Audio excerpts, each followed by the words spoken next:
Welcome back. Welcome back to our daily push talk. Sorry we were off yesterday and last Friday, and we'll be off again this Friday. But we're back today. So we're back today, Tuesday, Wednesday, I think Thursday. Yeah, today's Tuesday, right? Oh, it's T-Mobile Tuesday.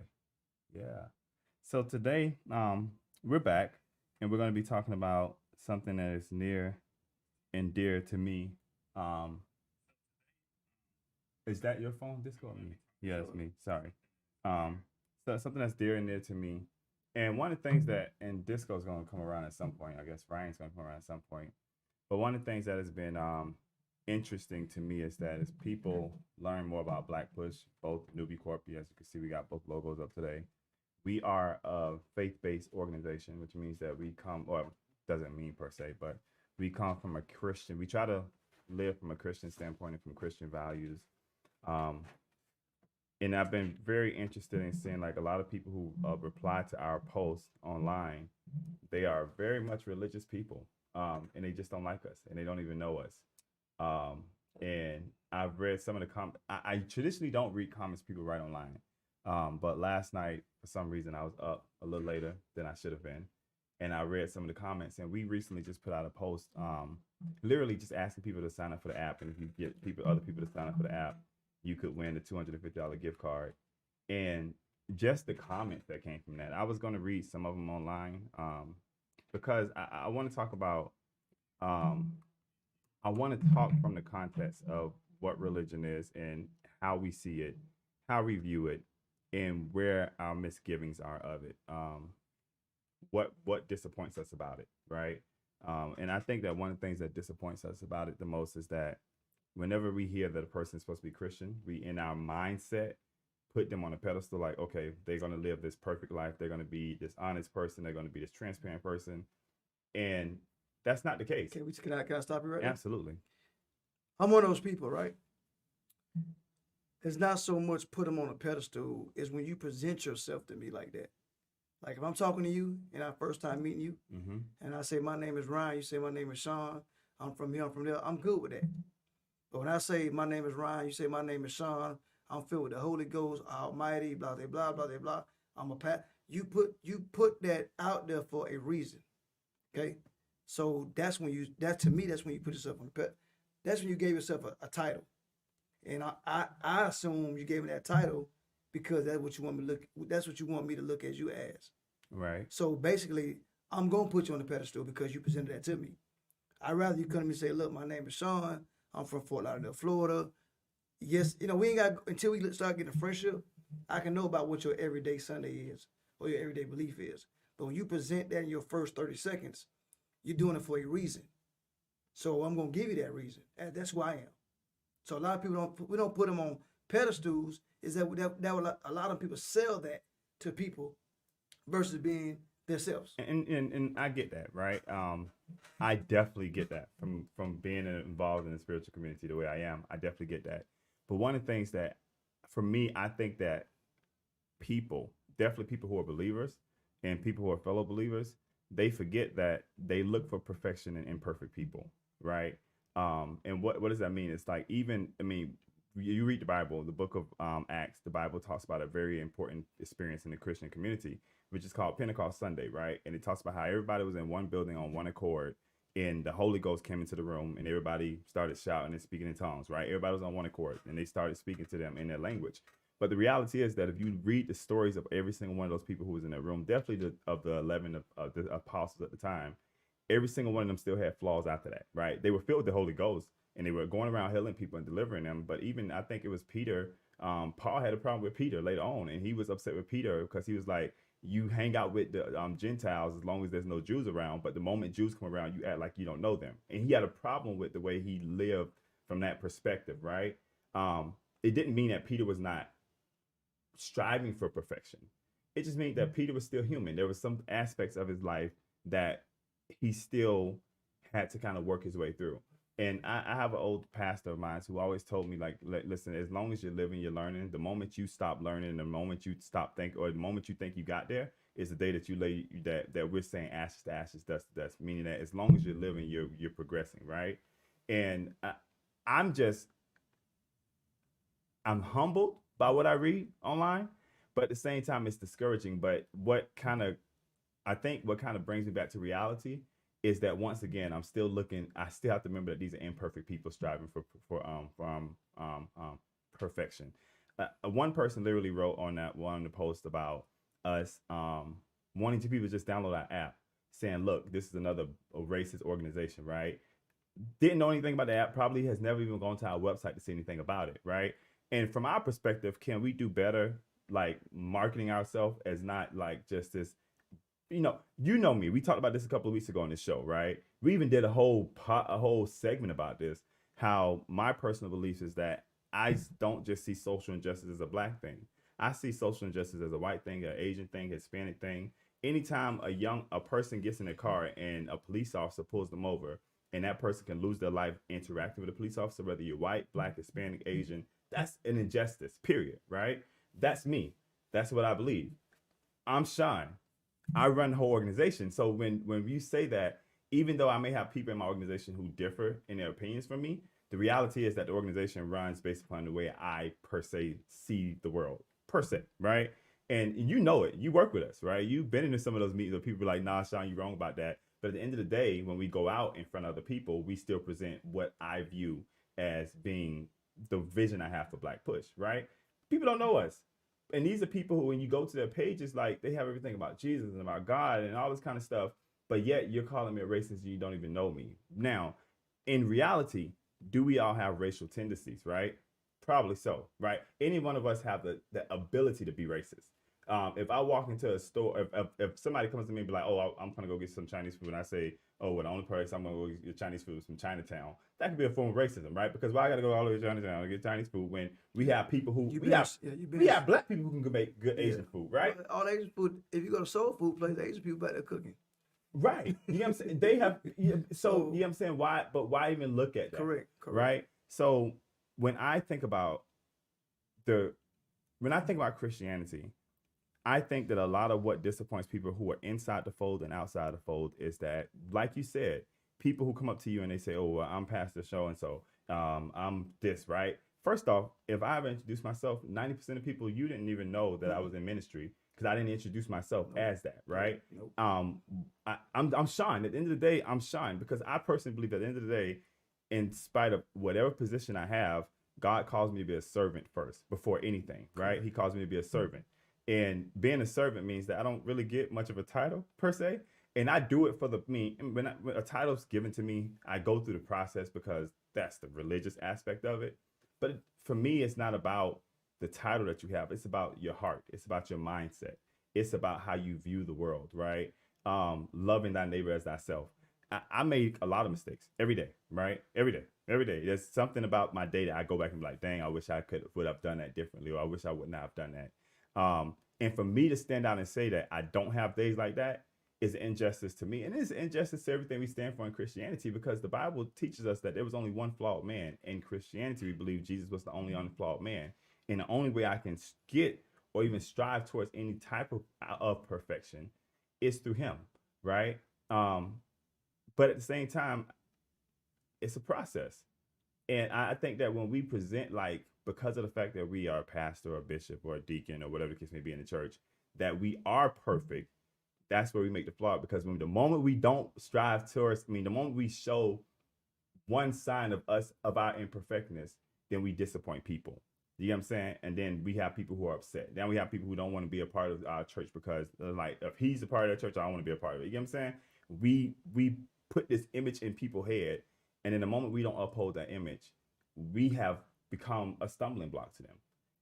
And not just in the Christian standpoint. This can go, forget about Christianity. Just in life, when we present, you think about people who are in relationships, right? And a man comes in, and in the beginning, right, they sell a woman a dream that I'm going to be your provider. I'm going to take care of everything. You ain't got to worry about nothing. The moment that man cannot provide, the moment that man can't put food on the table, the moment that man leaves that job, and now he's going from making $1,000 a week to making that $365 that Georgia gives him on unemployment, that woman has lost respect for him because he presented an image that, you know what, no matter what it takes, I'm going to always be a provider, right? And we know that life sometimes doesn't always work like that. You could be up today, down tomorrow. You feel me? Mm-hmm. So maybe it's my perception maybe people have to start being. You talked about this the other day in probably a little bit more of a vulgar way than I would have talked about it. But you brought up the whole point about being transparent, being who you are, right? Living in your truth, Correct. right? So this is my thing. People, you're not for sale. Like you don't have to sell somebody you're not. Right. So pretty much, like I look at life like I'm a scout for my football team. I'm gonna go by if a quarterback tells me throw the ball 50 yards spiral. I'm not going by that. I gotta see that. Right. Because I'm gonna invest myself in that person. So if I'm gonna invest my friendship in you, I cannot go by what you say. I gotta go by how you walk in your life. So a lot of people, again, they put that first initial conversation as I'm this, I'm that, instead of letting me find out who you are. Like for instance, I've been knowing you about 6-7 months now. Right. And I didn't know you was a pastor of a church or deal with church till maybe 2 months, 3 months later after I met you. And that was because of conversation here. Yeah, me, you, and James. I never seen that. You never presented that to me. Like this is why I want to get your friendship, because I am this person. But back to your social media page. How can you call yourself a Christian, but the first sentence you do on somebody's page is criticize them? Like, I'm not one to judge like that, but you can't say you one thing in the same sentence. Now you saying somebody's racist, this, that. I mean, if you don't want to be a part of that particular organization or the app, just don't log on to it. Yeah. So what you log on to it for, to say that? And then too, if you're big enough to say it, be big enough to hold the conversation about it, right? Correct. Let's meet up. Come here, let's right? have a meeting up. Yeah. Matter of fact, I tell you this. Anybody watching this show, let's have a grown person discussion. If you feel like BlackPush or Newbie Court is a racist organization, let's have a grown person tea party. You bring 2, we bring 3, whatever it may be, and we can talk about it. Find out about BlackPush before you start talking about it. And I'm more than welcome. Like even right now in our office, I mean, we're pretty diverse. We have people who are Hispanic who work in our office. Correct. You're Hispanic I'm yourself. Hispanic. I'm Cuban, so I guess you, yeah. Yeah, I mean, we have a person who's white who works in our office. We have African Americans that work in our office. He white. Like real white. No, but yes, he is. But I'm just saying, so we try to, and we come from it from different perspectives. Yeah. And all of us come from different backgrounds. Like where my background comes from is totally different than Camille's background. Camille's background is totally different than James' background.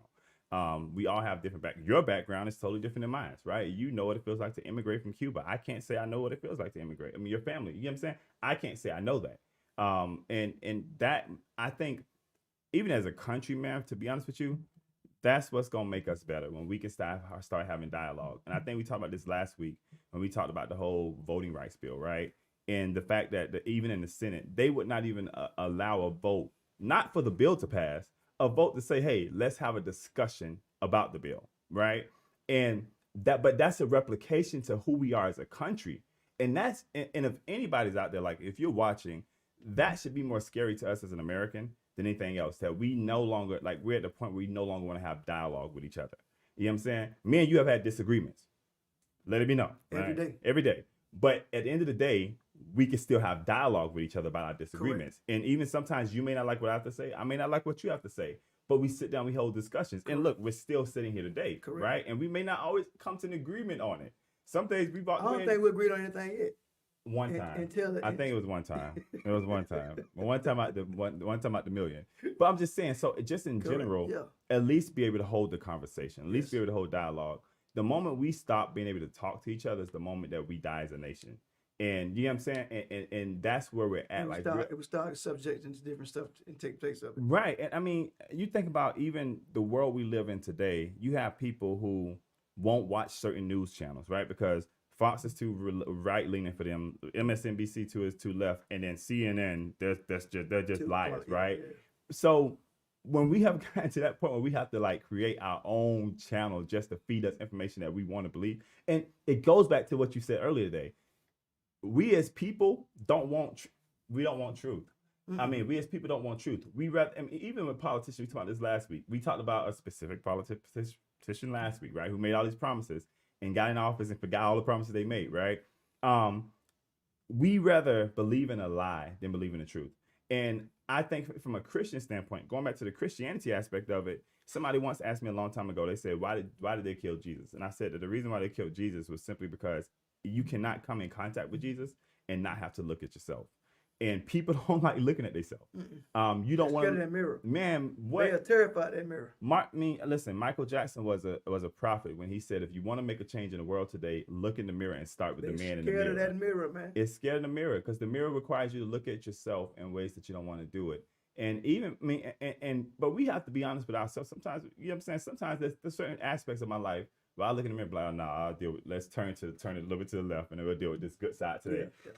What I call the good side, bad side effect. Everybody believe, if I turn to the right, this is my good side. If I turn to the left, this is my bad side, right?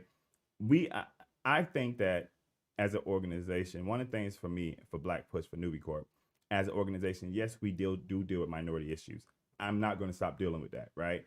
I'm not going to stop protesting when I see a George Floyd on the side of the street being murdered by a police officer, and people are standing around saying no. And I can't sit back. But at the same time, if that was to happen to a white man and it was a black cop, I still wouldn't sit back and watch that happen. You know, I don't understand about that whole situation. Like Woodstock, Ackworth, Roswell, East Cobb.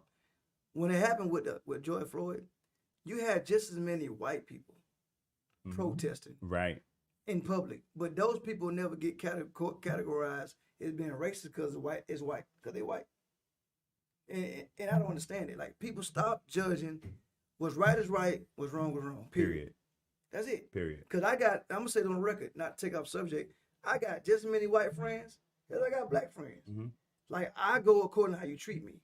So those people on the social media page, which on our page, the BlackPush Newbie Court, if you don't like it, just don't get on it. Don't get on it. Like, what's the purpose of the comment? For what reason? And the one thing about it is that, like, somebody had made a comment today, like, oh, well, somebody's getting paid a lot of money or ripping people off. Oh, you don't know anything about nonprofits. You gotta report everything that come through the door. And not only that, we have to. It's our job, and even for churches understand this too. It's our job to get people to believe in something that they don't see, that they don't physically get a return for. That's hard work. You know what I'm saying? Like, you know what I'm saying? Like, people come on your show, they see the fruits of what they pay for, right? Correct. If I buy a spot on your show, I see the fruits of what I pay for. Correct. With BlackPush, you give me money, and it's just with anticipation that you believe that what we stand for is enough for you, right? I was walking out of the office, Matt, the other day, and it was an organization that deals with whales or something, saving whales or something like that. And they asked me for a donation, and I became a donor. Every month I give to them now, right? And I've never seen them save a whale, but I believe in the vision in which they presented to me. And I think that, that is a part of it. If you don't believe in the vision, don't deal with it.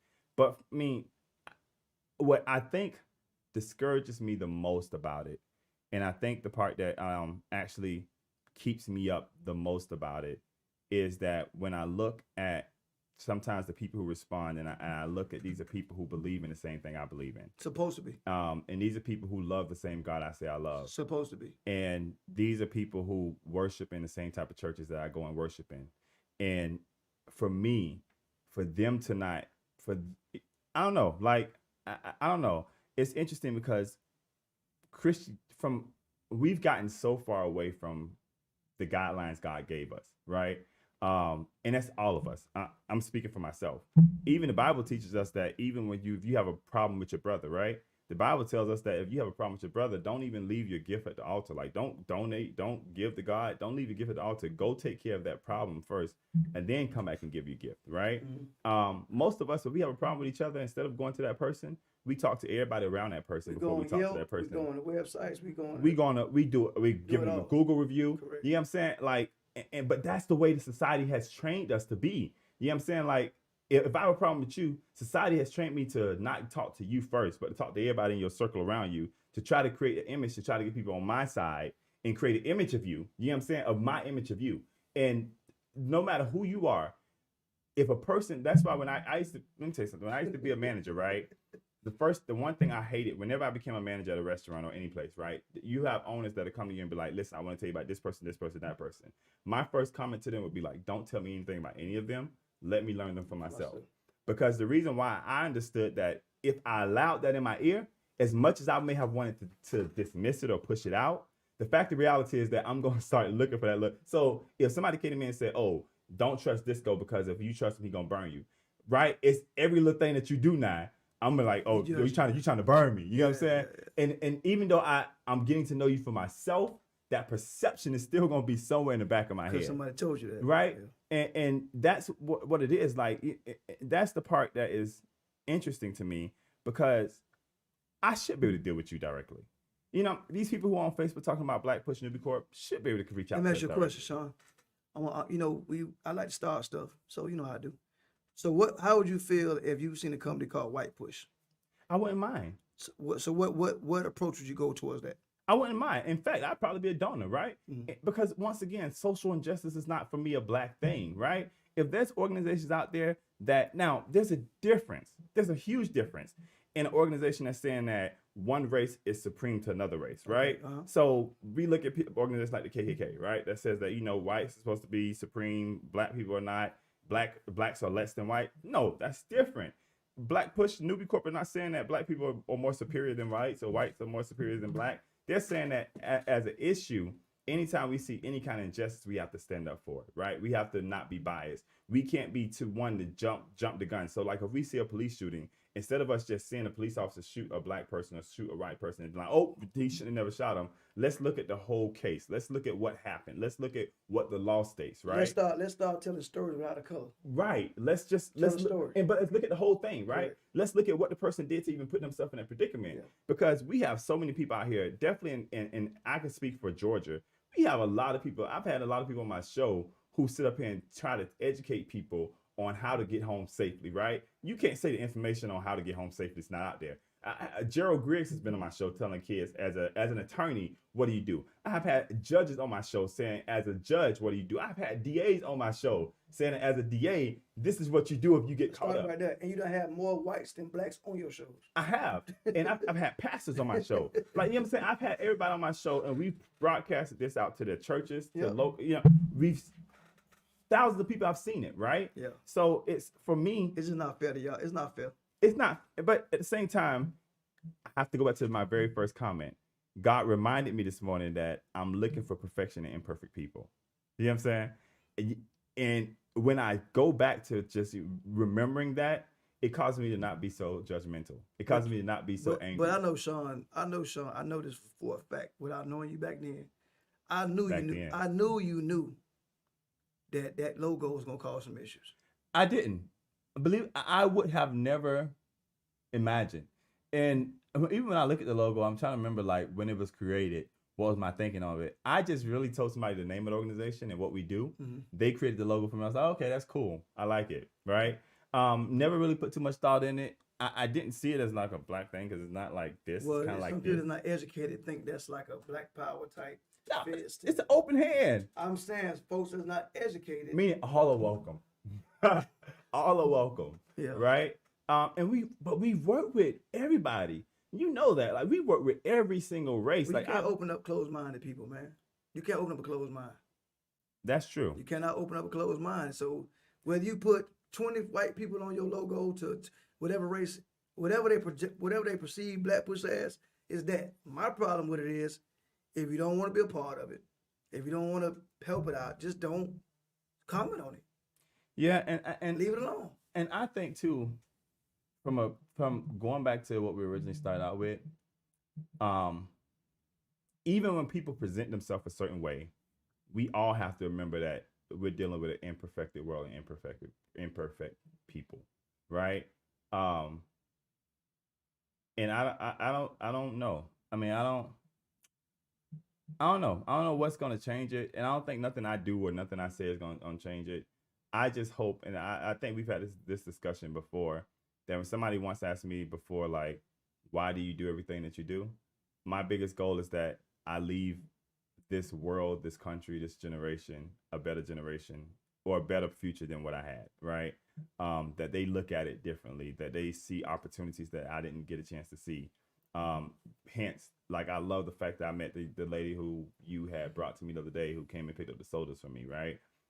Because once again, that's giving people opportunity that they would not have normally have had. I remember my very first nonprofit I ever ran. I had a teacher who used to teach a violin class at an elementary school next door, and he got killed in a car crash. Mm-hmm. And the first question that was asked was, what do we do with the program? And me and a couple of my friends decided to pick up the program. but the majority of the people who were teaching how to play the violin were African American kids. So a news company had picked it up, and they came out and did an article on it. And they asked one of the little boys, who was a twin, they said, if you wasn't here doing this, what would you be at home doing? And he said, I'll probably be at home getting in trouble. And for me, that moment helped me realize, like, me doing something as simple as teaching somebody something I know how to play the violin was keeping them out of trouble. Like, you know what I'm saying? That moment, right? And I don't care. And you know what I'm saying? Like you say, and you say this a lot, like, we have to stop looking at race. Okay. We have to. And until we just, like, BlackPush, who cares, right? Hey, BlackPush can mean anything. BlackPush can mean going from the red, going from the negative to the positive, right? It depends on how you want to take it. Everybody can take it differently. I will, but once again, I say, I deal with minority issues. I'm not going to stop dealing with minority issues. Because of the fact that, you know, when somebody brought this to me in simple terms, he said that when we make up 50% of the jail population, but only 18% of the economy, that tells you that there's a problem in our community, right? And there's a problem in the community. And you and I, and we can have a whole discussion about this. When Jim Crow stopped working, they changed the system up to implement it within our judicial system, right? To where our judicial system is just not fair. And the reason why they've made adjustments to it, not was because of the fact that they see it as a mass incarceration of minorities has been an issue. It's because they started to realize that mass incarceration was not only affecting minorities. And that's when they want to make a change to it. But we have to, you know what I'm saying? We have to just. But see, Sean, I'm gonna backtrack a little bit. That's how the world's set up. And let me take my time with this one. What makes the news is stuff that's gonna sell. Right. So what I can't stand, which I'm not saying I can't stand it. I applaud what I'm getting ready to say. I don't mind seeing a black cop save a little white boy and make the news. I don't mind a white cop saving a little black kid save the news. I don't mind seeing a young black dude walk a white lady across the street and make the news. But that's all they're doing. That's the only thing making the news. It's not the average little black kid, 6 years old, maybe 12 years old, helping an old black lady at the grocery store. That ain't making the news. But soon as another race is involved, that's what make the news. Right. Even with a white cop. I'm pretty sure there's plenty of white cops who save white kids. But that's not going to make the news. Maybe, vice versa. A lot of black. You know, maybe now I'm sitting up here thinking about it. Maybe we should build our own website called goodnews.com. We need to. Just report on things. But we got to find it because it's not going to make it. What I'm saying, we got to go out. It's sad. We got to go out with our own cameras because the only thing making the news is any kind of different races. Right. It's not going to be, you're not going to see.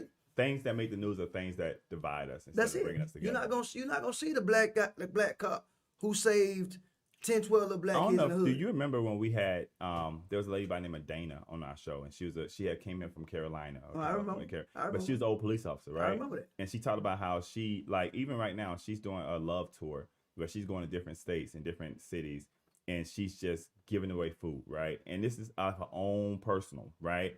Whether it's a white community or black community, she doesn't care who comes. She's just doing it, right? Why is that not on MSNBC or CNN or Fox? Right? In fact, let me stop you right there. The only time black on black make the news is when you have a celebrity, an NBA star, NFL star, go back to his neighborhood and do something. That's it. Because they pay for it. That's it. For publicity. Yeah, I don't know. The world is based on division. Period. So what does it say about us as people, though? That's and I think, and this is a question we ask on every single show. Whenever you bring up something like this, I always bring back the question to you: what does that say about us as a people? A lot of us got groomed in an early age and never came out of it. Like, for instance, I tell people, when you tell me a story, I don't want to hear the color. If you say, Disco, how you feel about this? Tell me the story without a color. Right. I don't want to know what color with what. Just tell me the story. Period. That we done got to the point where it's always, oh, the white man did this, or the black man did that. That's the common quote that we've been hearing for years. Why? So we have divided each other, even our own households. Yeah. Even our own family. And there's a verse in the Bible that says, "A house divided shall not stand." Yeah. Right. And we as a country, man, as a world, when we see everything that's going on, all this stuff, climate change, all this kind of stuff, we can't even come to agreement on it because people don't much want to believe that climate change is a reality.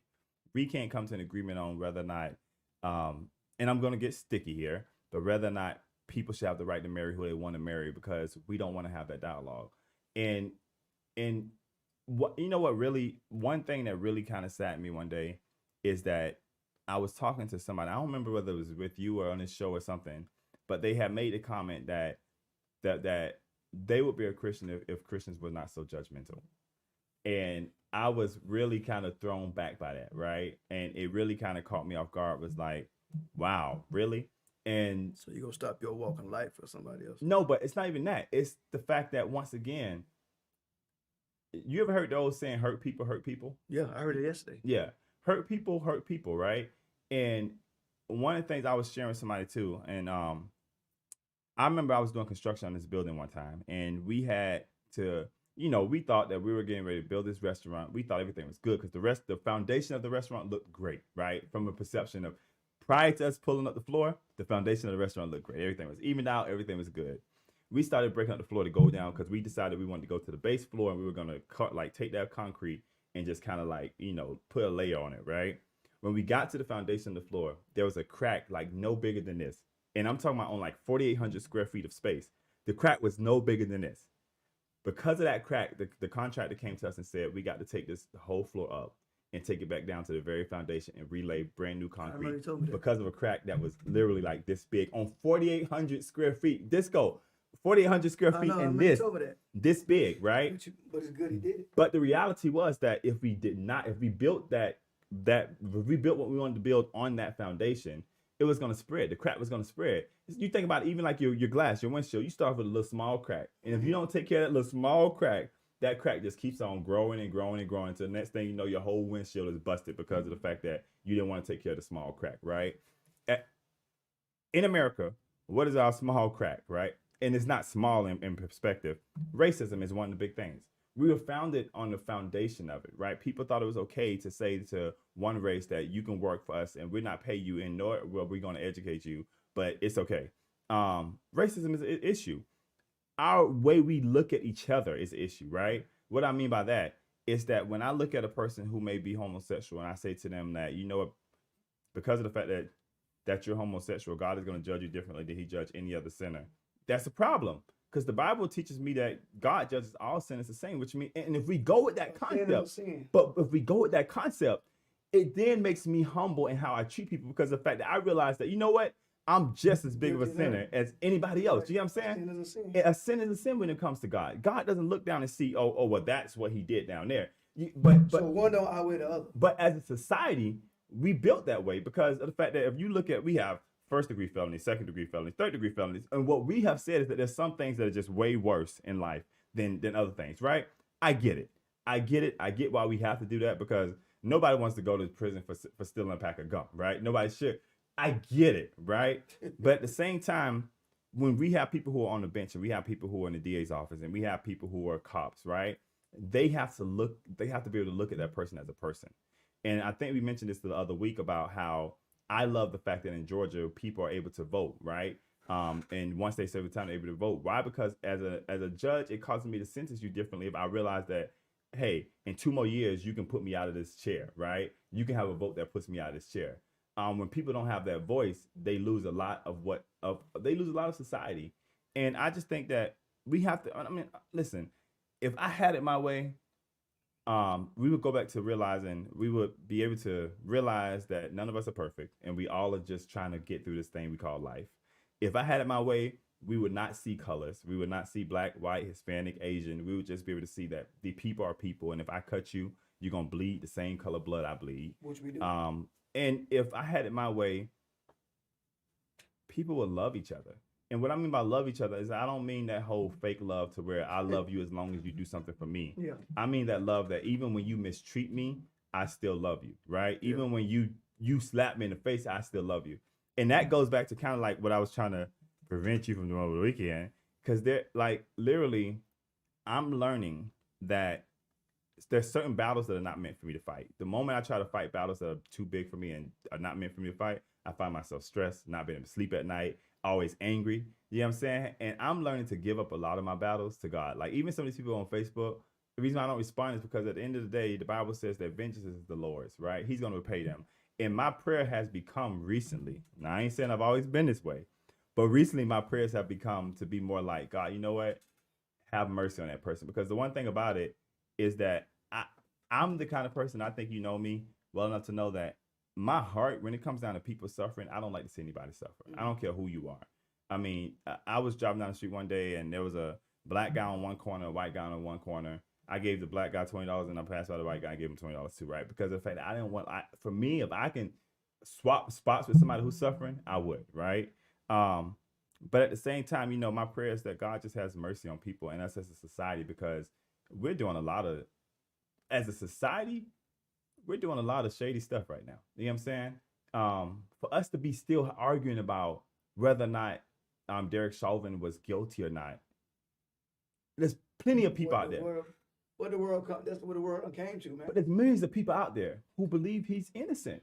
Believes he's innocent. He was doing the right thing. When his own police force came out and said, "You know what? Nah, that's not how we're trained to handle it." It ain't that. It's just they don't. It's that it just they got too much pride into their particular race that they don't want to admit right from wrong. That's it. Yeah, but then too, see, we not like that. But then, black folk, we be quick to say, "Man, lock the butter." He ain't never been doing that. But I ain't much gonna lie. When I first heard about the George Floyd situation, it was a white person who told me about it, who worked in my office, who's very much conservative, very much not on my side of the political realm, correct, right? But they were upset about it. Correct. And when they showed me the video, it's like, look at this BS, da da da. This police officer deserves to be under the ground. That was their words, right, to me. And for me, I was like, oh, what? You know what I'm saying? Because I was not used to them being, but wrong, what you said earlier today, right is right and wrong is wrong. That's it. And even, I think about even when his mom got out to speak on his behalf and said that I still see you as innocent, and could not even turn around to the family and say my condolences to your family. You know what I'm saying? Even whether or not you thought that tells you where we are as a country. And people went online and applauded her for that. Yeah. Applauded her for the statement she made. Dude, ignorance, man. Ignorance don't have no color.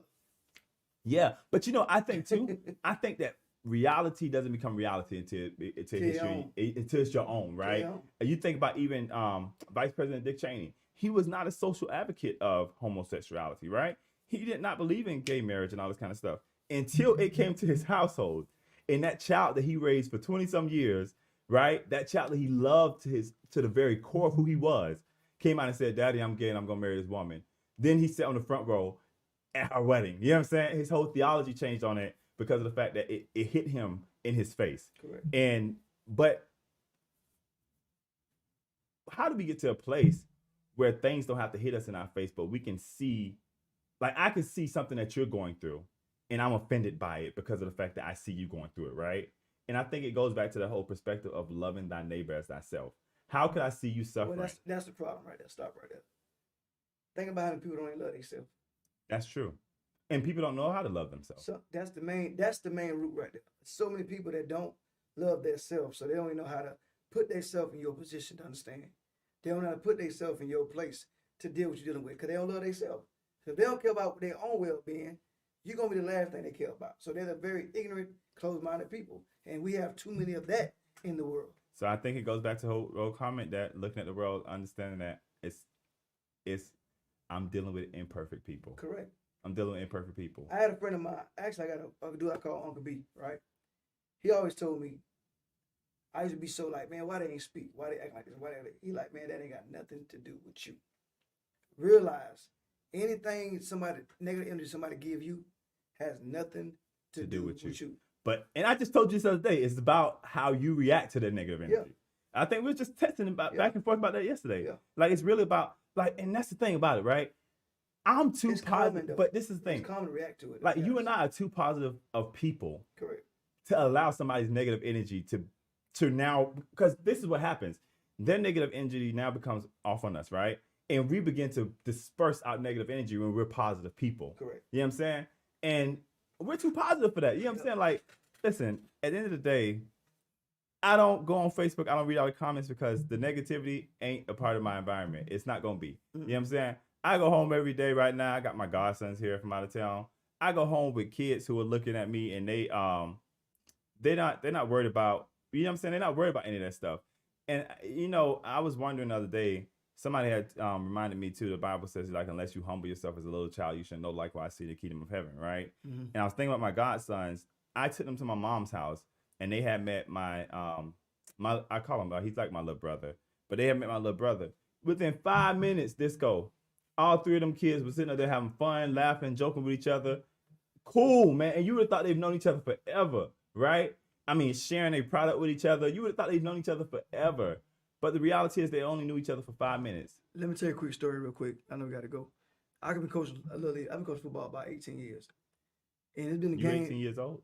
Huh? You 18? Nah, I've been coaching football 18 years. I'm just I joking. know. You funny. I'm trying to say you look young, man. No, not with this. But anyway, so we were playing a team. I had an all-black team, all Caucasian team, and the fact that the parents are going back and forth across the field, just talking trash.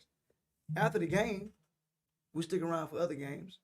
I turn around, you see the same kid on my team with a kid on that team having a great conversation, having a great time with each other. But but the parents can't stand each other. Don't even know them. They're looking at the race card, and it's so sad that like I tell you, a lot of this falls on just ignorance, number one, and how you was raised. It never stopped. Right. Some family households, it never stopped. It never was like this is this person, no matter what he is. It was a domino effect. And some people just have not got to that point in their life where they can't not judge nobody. That's just the bottom line. That's the world we live in. You know, right now you're getting the BlackPush negative vibe. It could be called something else, and as soon as they see your face, they want to like it. So it ain't the name. Yeah. It's the face that go with it. And the crazy part is that for me personally, I've gotten emails from people saying that I'm racist or that they're going to kill me or something like that. I've got mail sent to my house, literally a letter sent to my house where it didn't have a return address, of course, but just being disrespectful to my household. But at the same time, for me, I don't. I'm sorry. Let me find. Do me a favor. Anybody watching? Somebody send me a quote from you, or a video from you. Send me something that show you racist. Yeah. I want somebody to dig in real deep for me, because I want somebody to dig in deep to see what you said that was racist or what you did. Yeah, and the thing about it though, for me, is like I'm like the mission is bigger than that, if that makes sense. Like what I'm trying to do. I guess I'm racist to my own folks. No, I'm just saying, but what I'm trying to do is bigger than what people think, right? And I'm going to encourage everybody this. Listen, no matter what you got going on, no matter what people have to say about you, no matter what people think about you, if you feel like you've been given a vision and you know it's a good vision, right? And you feel like it's a God-given vision, you got to keep your head to the ground and keep on pressing, man, because people are meant to distract you. And I call it I call it from a biblical standpoint, the whole Sanballat aspect. When Nehemiah was given a vision to go back and rebuild the temple, and Sanballat tried to get him off the wall, and he just sent him a letter, and he sent him an open letter. It was like, hey, come down and talk to me. I need to talk to you. And Nehemiah had one response. He said, why should I stop doing what I'm doing here?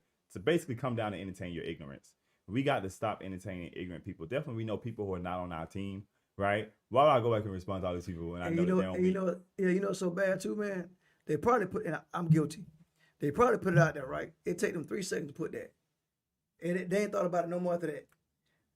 Don't even remember our organization name. Quote unquote, I'll be the person that see it, and I'm pissed off 8 hours, 9 hours. I know. This person put it out there for 3 seconds, and they done with it. Done with it. So why should I waste that much energy? Correct. You know what I'm saying? Correct. But I mean, for anybody who got a dream, anybody who got a vision, you got to, and despite whatever you're going through, despite how you feel about it, you got to keep pressing on, because at the end of the day, no one's going to care about your vision the way you care about your vision, right?